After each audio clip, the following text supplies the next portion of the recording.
my favorite shirt. It's true, and now look at that dirt. I changed already once before. Don't wear it anymore. In your jacket pocket there's a gun that you stole from a guy on the run. You shoot it sometime just for fun. You've had it since high school. Je sais qu'il est tard. On n'ira pas dormir ce soir.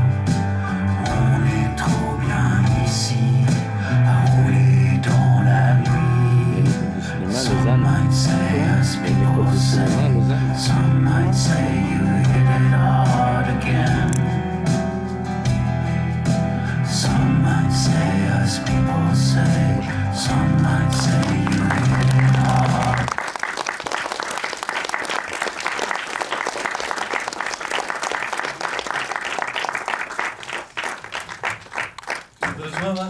Comment moi je vais faire pipi. Ouais, je te rejoins.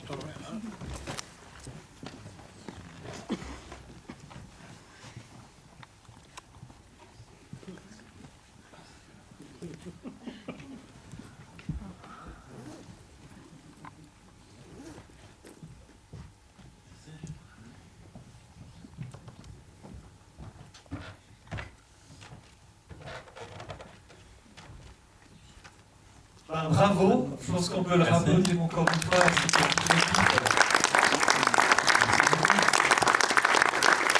Ça a été? Ça s'est bien passé? Ouais, écoute, ouais, je suis content. Ok, magnifique.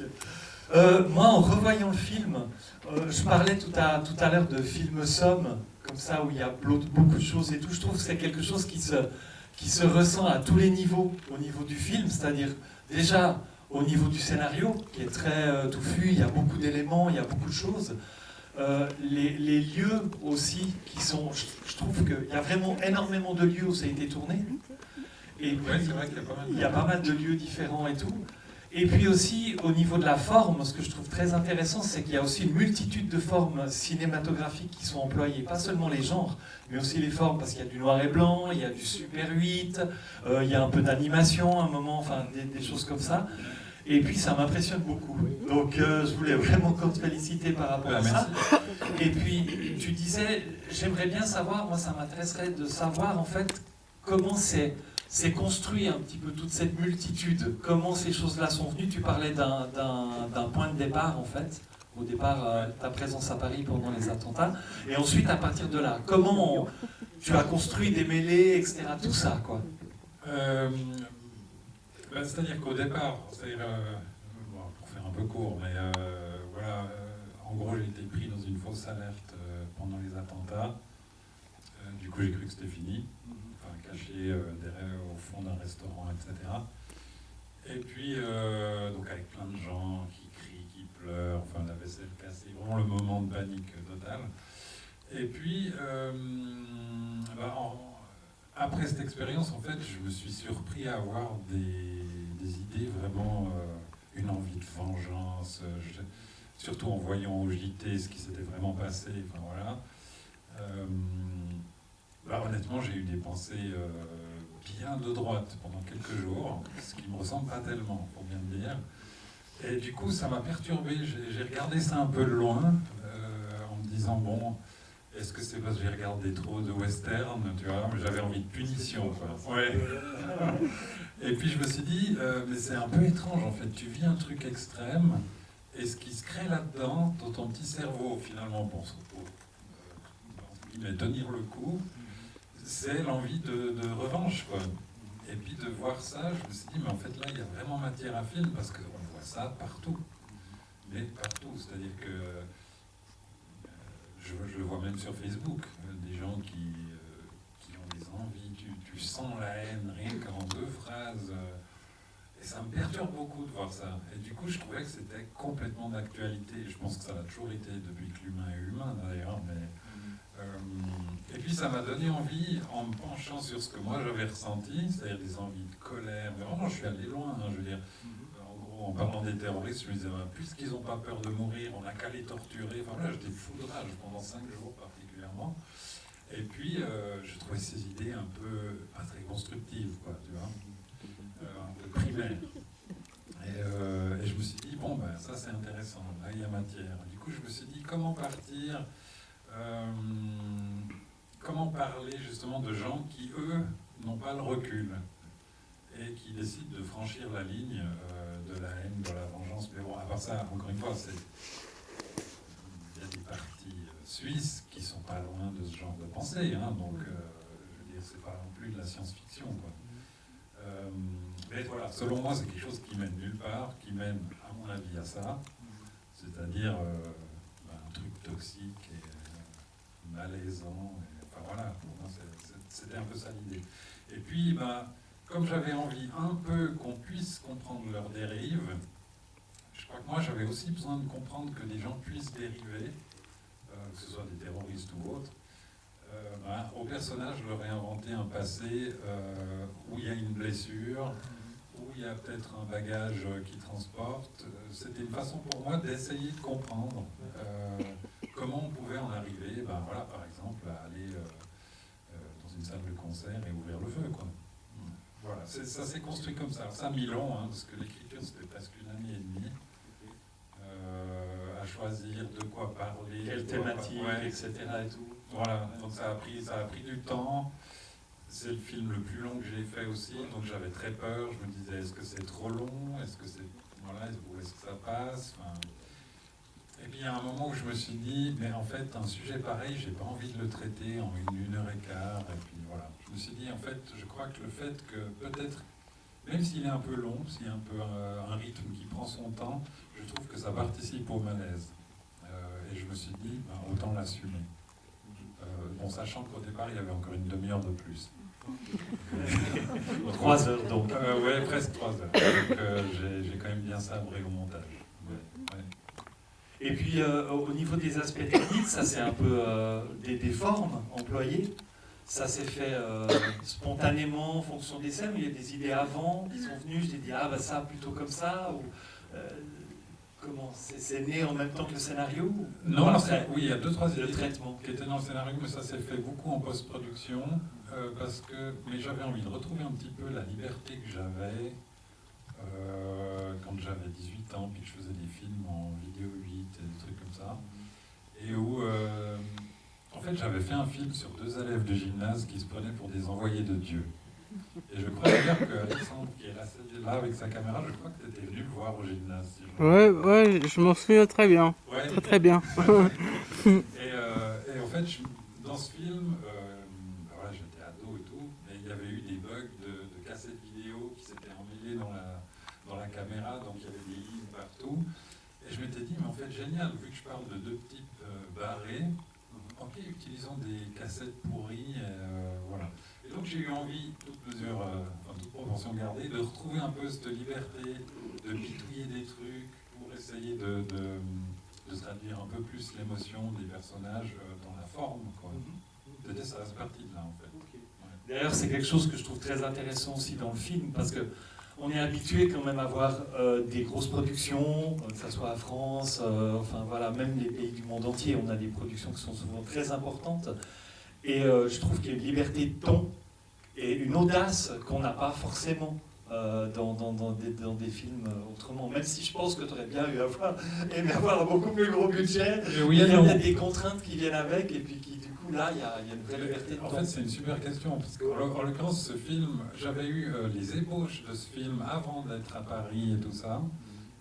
Mais ça ressemblait pas encore du tout à ça, mais il s'agissait quand même un petit peu de poser des questions par rapport à l'Église, disons.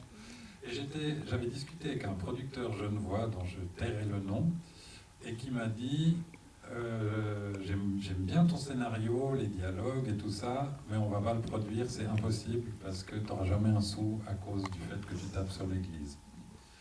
Donc du coup, en fait, ce film n'aurait pas pu exister. Je crois que c'est sa forme juste. Tu vois ce que je veux dire? Je crois que c'est sans pognon que tu peux faire un film comme ça. Est-ce qu'il y a d'autres personnes de l'équipe du film qui veulent venir nous joindre? Ça serait sympa. Comme ça, on fait une petite présentation et tout, ça serait super. Moi, je dis tous les gens du film. Ben oui, tous les gens du film. Voilà, et puis on va les présenter et tout. Puis on va voir aussi si dans le public, il y a des gens qui ont des questions aussi. Du coup, il restera 2 personnes. Non, quand même. Voilà. Il y a Miguel aussi. Moi, je dis tu viens, Miguel. Bon, Marc, je te laisse un petit peu faire les présentations. Et puis, il y a ma maman qui se cache là-bas.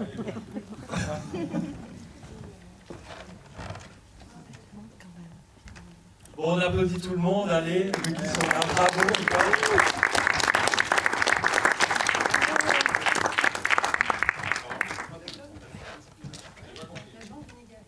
Ah, il y a Jean, il est où? Oui, il est là. Où ça? Ah, Jean, te voilà. Et Renaud. Pardon? Renaud, il est pas là? Je suis bien. Tu veux rester là? Alors, On tu a... nous fais les présentations? Oui, on a Marie Ruchat qui joue donc la jeune femme qui séduit dans le bar. Voilà.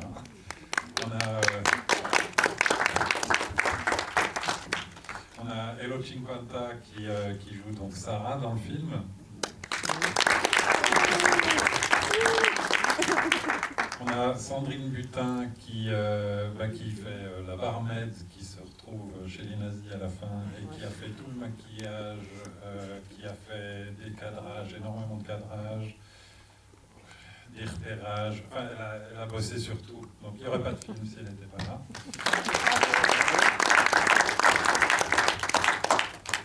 Il y a Jérôme Giller, donc, qui est un magnifique chanteur nazi. Et qui a fait la musique du film avec moi et qui m'a beaucoup accompagné aussi dans le montage, surtout dans le moment où je me suis rendu compte que j'allais avoir un film de 3 heures et où je me disais, mon Dieu, qu'est-ce que je dois couper? Il m'a beaucoup aidé.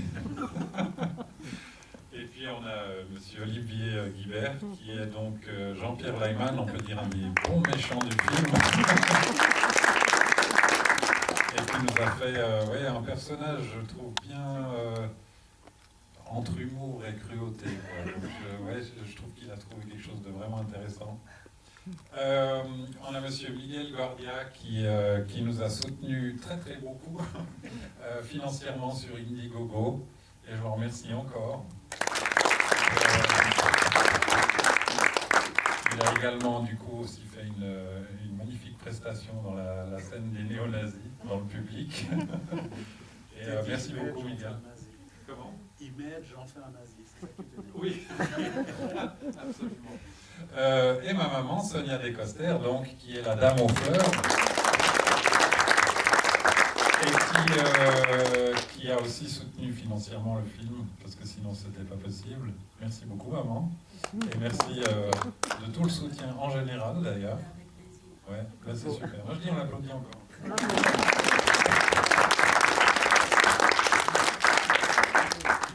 Magnifique. Parmi toute cette équipe, est-ce que quelqu'un voudrait parler d'une expérience ou du rapport qu'il y a avec Marc? Comment ça s'est passé le tournage? D'une anecdote, quelque chose comme ça? Non, il ne faut pas. Si, un petit peu comme ça. Ou comment ils ont été approchés par Marc pour travailler. Bon, je sais qu'il y a des personnes avec qui tu as déjà travaillé, Jérôme. Voilà, je pense que ta maman aussi, je la connais bien. Voilà. Autrement, comment ça s'est passé le tournage? Comment vous vous êtes retrouvés face à cet univers? Parce que c'est quand même un univers assez percutant, on va dire, avec des scènes et des thématiques assez franches, directes, et puis qui sont exprimées de manière assez franche, comme ça. Comment on se met peut-être... par rapport à ça, comment on se met dans cet univers-là? Ça marche là? Ouais, ça marche. Alors moi, dès le scénario, la lecture du scénario, je crois que je l'ai vu en une journée, tellement j'étais dedans. Et je trouvais le message justement qui faisait vraiment réfléchir parce que je suis aussi quelqu'un de gentil. Mais à des moments dans le scénario, je disais, mais oui, mais cette personne, elle mérite ça. Et en fait, ça m'a fait... ça fait réfléchir et je me dis, qu'est-ce qui est juste, qu'est-ce qui n'est pas juste? Et en fait, c'est pas juste, il pourrait être en courant, mais ça fait réfléchir et je me suis dit, c'est un bon message. Donc ça vous a plu tout de suite, enfin, par rapport au scénario, cette chose-là, cette question-là? Ouais, ok. Et puis, je sais pas, quelqu'un d'autre, notre... Jérôme peut-être, ou Olivier, ouais? Les deux. Ou les deux? Bonsoir, merci d'être là.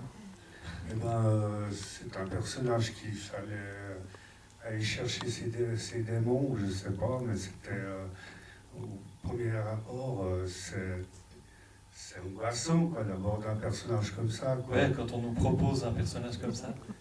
Et puis, mais avec l'équipe qu'on était, on a fait un super boulot, quoi. Enfin, ils ont fait un super boulot, et très, très intime et tout. Et j'ai eu beaucoup de plaisir à travailler avec eux. Jérôme, peut-être, je sais pas, cette nouvelle collaboration. Ouais, mais c'est toujours pareil avec Marc, il vient vers moi et il me dit c'est plutôt moi qui vais vers lui, je peux jouer dans ton film s'il te plaît. Ouais, bien sûr, j'ai un petit chanteur nazi là, si je peux jouer ça.